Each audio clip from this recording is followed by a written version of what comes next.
Hey, what is up, you sexy beast? GhostSickness, Tristan here, and today I'm bringing you an extremely short and amazing creepypasta. I did a super long one last time. I'll link in the description below. It's called The Seer of Possibilities. If you haven't seen it already, go watch it. You will love it. It's a very long and amazing scary story, and this one's a very short and sweet creepy story. Leaves you with a very unpleasant kind of feeling, as well as the fact that next one's going to be a little longer as well. So sit back, relax, and enjoy. Don't forget to smash the like buttons if you do 500 likes. Stay sexy, you beasts, and remember the fact that I love you guys. I must have been 6 or 7 when I lived in Lebanon.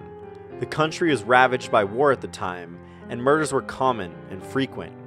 I remember, during a particularly vicious era, when the bombings rarely stopped, I would stay at home sitting in front of my television watching a very strange show.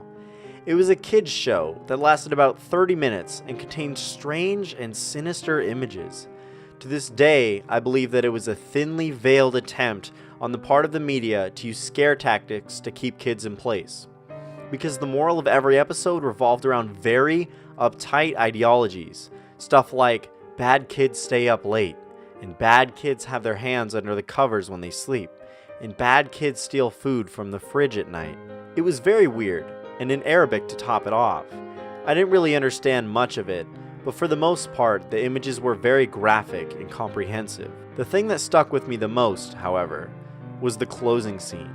It remained much of the same in every single episode.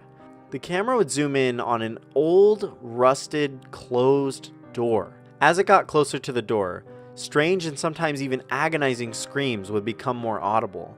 It was extremely frightening, especially for children's programming.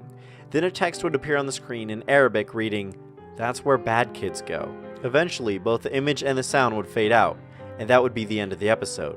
About 15 or 16 years later, I became a journalistic photographer. That show had been in my mind all my life, popping up in my thoughts sporadically. Eventually, I'd had enough and decided to do some research. I finally managed to uncover the location of the studio where much of the channel's programming had been recorded. Upon further research and eventually traveling on site, I found that it was now desolate and been abandoned after the big war ended. I entered the building with my camera. It was burnt out from the inside. Either a fire had broken out, or someone had wanted to incinerate all of the wooden furniture. After a few hours of cautiously making my way into the studio and snapping pictures, I found an isolated, out-of-the-way room. After having to break through a few old locks and managing to break the heavy door open, I remained frozen in the doorway for several long minutes. Traces of blood, feces, and tiny bone fragments lay scattered across the floor. It was a small room, and an extremely morbid scene. What truly frightened me, though, what made me turn away and never want to come back, was the bolted, caged microphone hanging from the ceiling in the middle of the room.